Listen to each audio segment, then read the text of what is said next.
Hey, Buff Nation, voice of the Buffs, Mark Johnson here. Coming up this week in the Buffalo Stampede, it was National Letter of Intent Signing Day last week.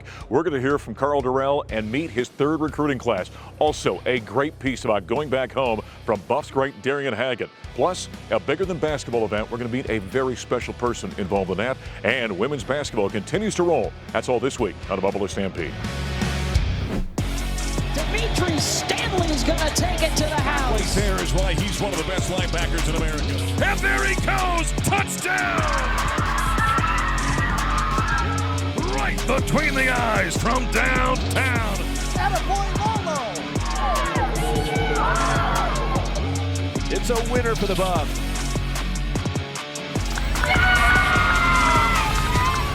Ball is right in front. A couple of shot fakes to Chief Perry.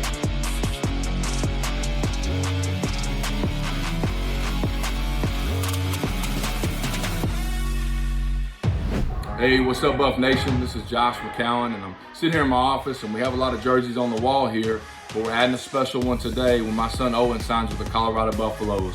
We are so proud of him and so thankful to Coach Karl Dorrell and his staff for recruiting Owen.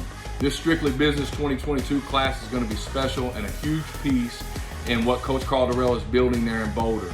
We look forward to watching them compete for Pac-12 championships and national titles. As my boy Brandon McCartney likes to say, we are wired, fired, and inspired. Let's go Buffaloes. Let's go Buffs. There's 18-year NFL vet Josh McCown. His son Owen is a newly signed Colorado Buffaloes. Hi, everybody. Welcome to the Buffalo Stampede. Voice of the Buffs, Mark Johnson here. Last week, National Letter of Intent Signing Day. A great class signed by head coach Karl Dorrell. In fact, we had a chance to sit down and talk to the coach about his brand new Buffaloes. Nobody's got a bigger smile today than this guy here, the head coach of your Colorado Buffaloes, coming off his second season, signing his third class. We've got to talk about the uniqueness, though, of this third class. The head coach, Karl Dorrell. Are you like an expectant father today? How do you feel on National Signing Day? I do feel that way in a lot of ways. But, yeah, it's a great day. And we had our staff that was here at 4:30 in the morning, waiting for the Eastern commits to sign. But it's an exciting day. These guys and these families that we've got a chance to cultivate and build relationships with, they're coming on board. They understand what's going on with our program, how we're moving forward. They're a big part of that. So there's a lot of excitement right now. As we well know, recruiting the lifeblood of any program, of course. What's unique about this for Karl Dorrell? You think about this for a second. He just finished year number 2 on the field. This is the first time that Karl and his staff have gone out and actually recruited players. You think about it, got here late for year number 1, cobbled together a very good class. Last year was last year with COVID. You had to do it that way. This is the first time you've actually been able to go out and sit in someone's living room and have a conversation with them. Absolutely, and that felt great, to be honest with you. We finished our season with the last game versus Utah. We played hard. I think we finished the game with a great effort and attitude in terms of what we need to go going forward. And then that allowed me that next day, that next evening, to get down to Atlanta and see some families and some of our commits. And it started in Atlanta and went through California, back to Texas. I've been in a lot of different places in the last 2 weeks, but they're all excited. They all are excited about the brand of football that we're building here. They see it coming. They see where their roles are, and they're just great people. So it's a great class that has a lot of competitiveness, a lot of confidence in themselves. It's set to do great things, and we've got a great foundation. Our team played hard this year. Obviously, it was challenging in terms of wins and losses, but I love the effort of how this team finished the season, and they're excited about the offseason. Usually at this point in time, they're not talking about the offseason. They want a break from football, but these guys all left today after finals saying, I can't wait to get back to start this process of the 22 season. So their mindset's right. The talent and the players that we're bringing into this program is the right type of guys. So I think we're going to be a year better, obviously more experienced, more developed, stronger, bigger, faster, all those things. And this definitely, we're in the right direction. We're heading in the right direction. So please be excited about what the process is, because I know our players are. And, we just need that belief in you just as much as we believe in ourselves as a program, that we're on the right track to doing some great things. Well, a great class signed by head coach Karl Dorrell for the Buffs football program. As we wrapped up the day, by the way, we got a great message from one of the most passionate Buffs we all know. Philip Lindsay had some inspiring words for new Buffaloes. Inside the 5, and Lindsay leads forward down to the 1. He's in.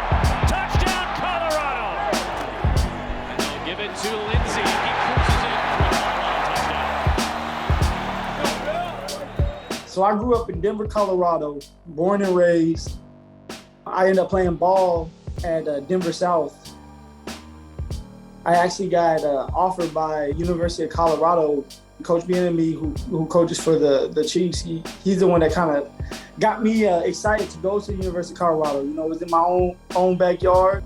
I had the opportunity for my parents to be able to watch me play, and I didn't have to go too far from home, so everything was comfortable. I wanted to help me build a program. I wanted to be a part of something special.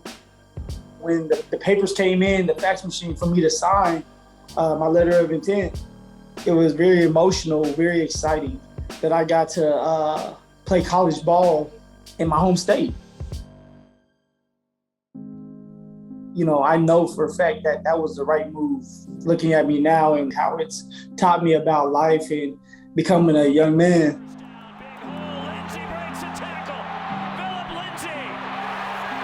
He's gone. Touchdown, Colorado. When you want something as bad as you truly want to, and you love the game and you love what comes with it, you're going to give everything you got. And what that means is no matter what, it's taking care of your body. It's finding ways to help yourself be a better person. You know, set those goals and go with it. My best friend was Chidobert Wuzie, who plays with the Bengals. We grinded with each other. We pushed each other. You know, we were not going to be denied having success in college. Lindsey. Touchdown, Colorado! We kept on pushing each other, and if he did something better, I wanted to be even better than him. So, like, it just kept us motivated, and it showed on the field. A Pac-12 South Division title and a trip to the Pac-12 championship game. The players that got recruited with me, that signed their letter of intent, we all stuck together. You know, we ended up, our junior and senior year, we ended up having the greatest moments of our life. And a lot of them end up going to the next level because of that. The Dallas Cowboys select defensive back from Colorado, Chidobe Awuzie. And you know, we stuck together though. You know, we worked hard, we grind. You know, we're just dogs.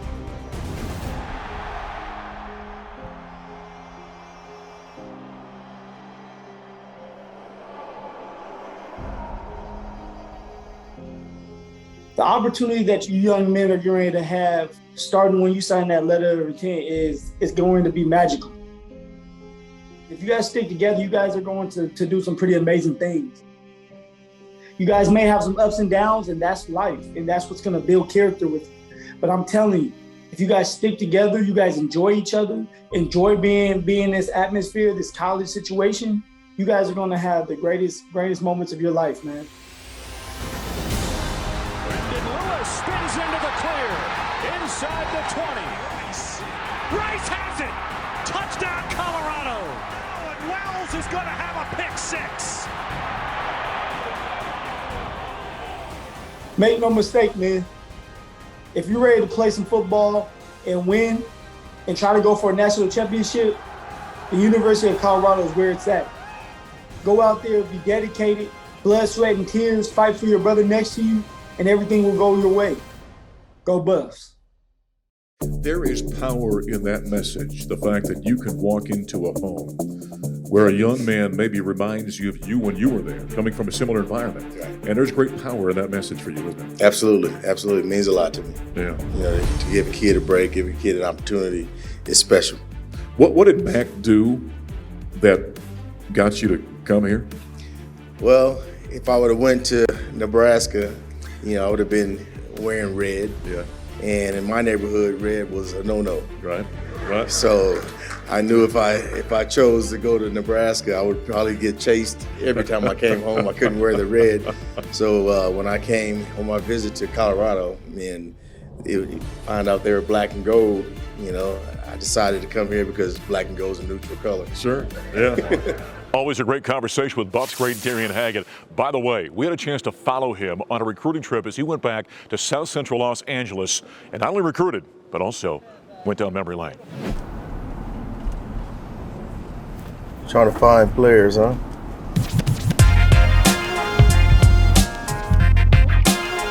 And I'm headed back over to the hood to see the peeps before we got to finish up recruiting.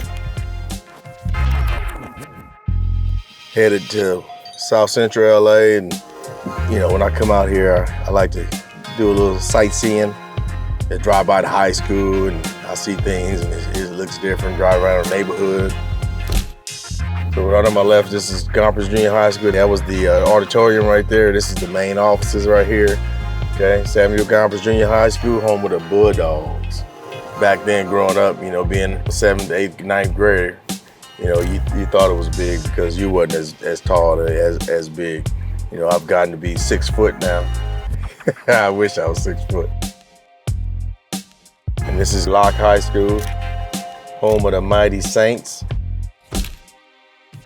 Some good times, man. Now when I come home, my mom's not here anymore with us, so I make sure that I stop and see my aunt and visit with her and have a good time with them. So that's what I'm doing right now. I'm pulling up at my auntie's yard, and we're gonna sit here and have a little powwow as a family.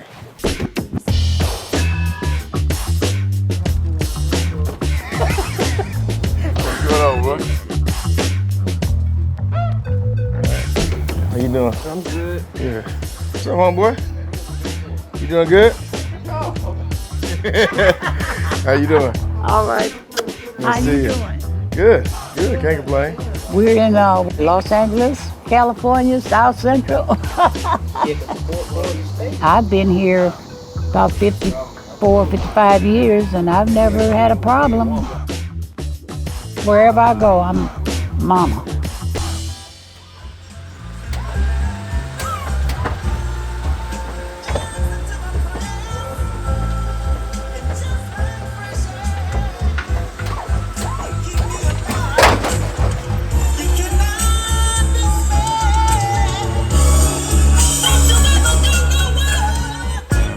He's my blood cousin, but to me, like my brother. He's been here all his life. This is where he's been living and raised right here. Oh, he was a good kid, super kid, never had any problems. Liked to play sports. He got in little mischievous stuff, and I'd have to tap him every now and then, but he was basically a good kid. Man, you know what, I've had a lot of great players in my coaching career, man, and I had to rank Derek among the top.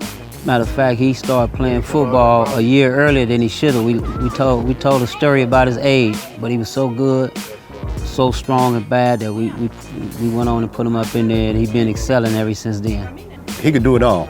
He was a quarterback, safety, corner, ran punts, ran kickoff back. Yeah, he been getting recruited since he was in Pawana. When I tell you he was good, he excelled on every level when it came to football. Put the ball in his hand, he get the job done. We ran the option, and Tommy Osborne used to be the coach at Nebraska, and he got a chance to see Darian on film. And from that point on, he started getting a ton of letters from all different schools from all over. Oklahoma, Nebraska, Colorado, I mean, you name it, they were here in my living room. I think that the school that showed most interest was University of Colorado.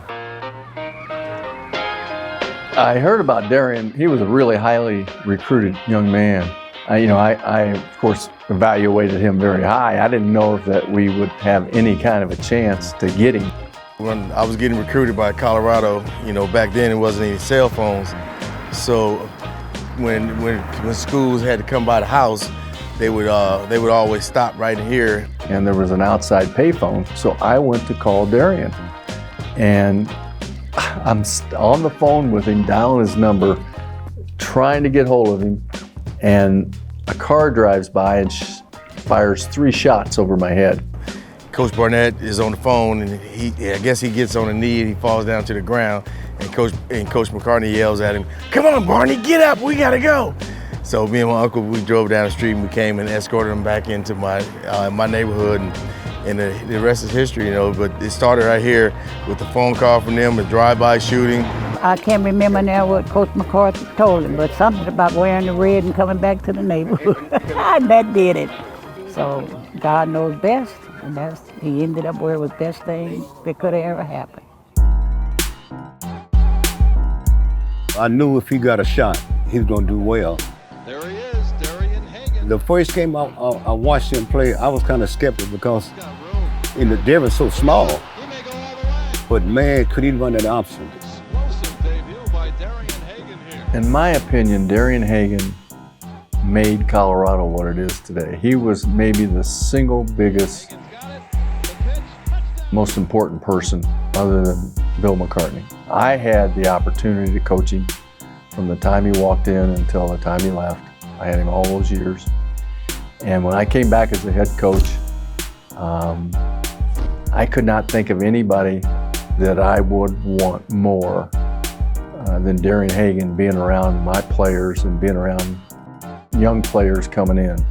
Now that he's coaching football, and for him to come back into the inner city to give the kids opportunities and chances, it's huge. It means a lot, especially when you was raised and born around here and you make it well, do well in your life, and you come back to try to give everybody, other people's kids an opportunity.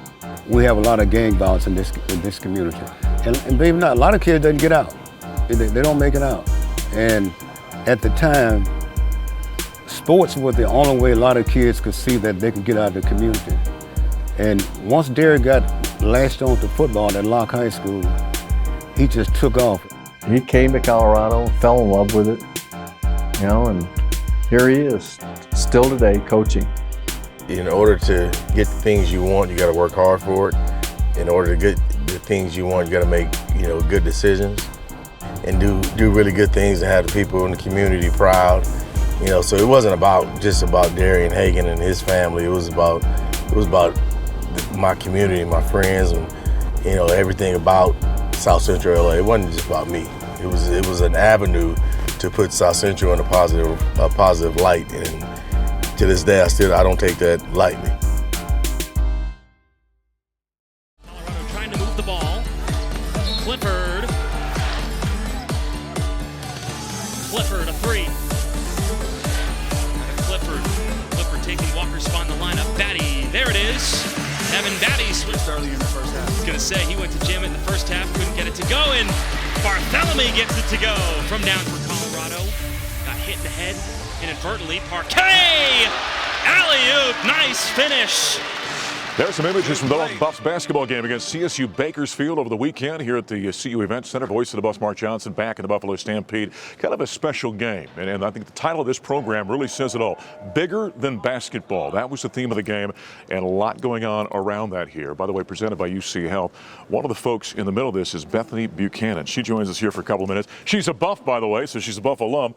Great to have you here. And you're one of the folks that have got your name during this game on the back of the Buffs jerseys as a cancer patient right now. What does this all feel like for you? Well, when one of my nurses asked if I wanted to participate in this program, I was really excited since my husband and I are both Buffs, graduated in 2006. And I actually haven't been to a basketball game, a CU Buffs basketball game during college. So this is the first time I'll be seeing a basketball game here. And the spirit of it, cancer awareness, partnering with UC Health is really celebratory for me, I think. It's a really awesome opportunity to get out and have fun. A lot of times the philanthropic events can have a little heavy tenor, and this is just really a fun opportunity to see my name on the back of a jersey, get to know one of the players a little bit, and see these amazing physical skills out on the court, and just really soar on that energy. By the way, her player today is Elijah Parquet. So the senior guard for the Buffaloes has got her name on it. That's when you see the highlights, you're going to go, wait a minute, those aren't the guys we normally know. You're going to see Bethany's name on the back of Elijah Parquet. So that's the reason for the names. You had a chance to meet the team via Zoom, didn't you? Tell us about that. I wasn't exactly sure what to expect, but on Wednesday I got to see them on Zoom, and it just really gave me a lot of energy that day. It gave me this really positive feeling and really a lot of excitement that I was going to get to bring my family to this game. And it's, like I said, it's just this really positive event that really lifts me up and helps us all share a little bit of information about cancer and the UC Health system. Tell us about your experience, what you're going through, and what you've received and the care you received at UC Health. So I was diagnosed in 2019.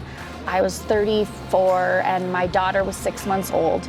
And there's one specific breast cancer doctor who specializes in postpartum cancer. Her name is Dr. Borges. And so a couple of our family friends said, you need to go see Borges at UC Health. And so I got to meet her. She's amazing. Her team is amazing. Every step of the way, UC Health feels like they're the best in the business, and they're taking really good care of me. I've been able to be on a couple different clinical trials. I call myself a metaviver, a thriver. I'm a stage 4 cancer patient, so I'll be on treatment for a long time, potentially the rest of my life. So rather than a warrior or a survivor or patient, I'm a thriver. And the UC Health team just makes sure that I can enjoy every moment and derive as much joy from every day that I possibly can. You got your husband here at the game today. He's joining you. What message would you like to send out about where you're at, what this means for cancer survivors and patients and this whole program, what it's all about and why you love it? Well, my husband's my rock. I met him here at CU Boulder in 2003, and we've been married for 10 years, I think. We've got 2 kids, a 3 and a 4-year-old, and honestly, the thing that I was most excited about when they asked me if I wanted to be part of this initiative is that I got to invite my husband, and he's a basketball fan, and it's just great to have him by my side for like a minute. We have the kids with babysitters and grandparents, and we're gonna like kind of pretend for a minute that we're like young, wild, and cancer-free today. All right. Awesome. Great talking to you. Thank you. Thank you for being here. All right. God bless you. Buff Nation, I know is pulling for you. Go Buffs. All right. Bethany. Go Eli. There you go. Go Eli. Number 24. That's right. He's our guy today. Bethany Buchanan, part of the bigger than basketball event with UC Health here at the University of Colorado for this basketball game. Right now we're going to take a look at some post-game comments from head coach Tad Boyle. A good win, workmanlike win. I said earlier, I got such respect for Rod Barnes and his program and the way they play. They don't make it easy on you. They're physical, they're tough, they guard you, they rebound. I mean, it's not easy to score on Bakersfield. So we knew we were gonna have to make some shots. We finally made some shots from 3 tonight, which I think was a step in the right direction. You know, we went on our normal drought in the first half offensively that we kind of do from time to time, but it wasn't a result of turnovers for the most part. It was just a result of not finishing. But we had good looks. And as a coach, that's all I can ask. We just got to finish better. And finishing has been an issue for this team since Costa Rica this summer, and continues to be something we have to get better at. Whether it's offensively at the rim, whether it's defensively, finishing possessions with rebounds and limiting them to 1 shot. They got 11 offensive rebounds. They averaged 12.5. This team finds a way and just keep grinding, and that's what we did tonight. Was a grinding game, and we knew that going in, and that's the way it was. And we took care of business. So now it's onward and upward. We know what we got in front of us. Per game, she'll shoot frequently for the Mustangs. Finau, artistic out of Castle Rock, Colorado, Valor Christian High School. Sila Finau in the passing lane. Finau going to try to finish. Again from the Foreman goes up, keeps it alive. Peanut, Hollingshed, 3. And now Jalen Sherrod going to feed Maya Hollingshed. Got it. There's some highlights from the Colorado women's basketball team victory. They dominate SMU. The Buffs in a top 25, 10-0 on the season. They were coming off a couple of days off for finals, played very, very well. And we heard from head coach J.R. Payne after the game. Yes, yeah, very happy. I told someone earlier today our goal is to go 1-0 on game days, and so we did that. So that's awesome. And yeah, I think we played really, really well in spurts. And then there were a few minute letdowns that were really not, what we want to do offensively or defensively. So clearly we have a ways to go to play 40 minutes, but we played well, and I'm proud of, it's hard to come off a 10-day break without a game. That's always difficult for any team. But excited that we beat a good SMU team tonight. There's head coach J.R. Payne after the Buffs' dominating win over SMU to improve to 10-0 on the season. They've got a couple of days off now until they open up Pac-12 conference plays. We put a wrap this week on the Buffalo Stampede. Have a very happy holiday season. I'm Voice of the Buffs, Mark Johnson. We'll talk to you next time.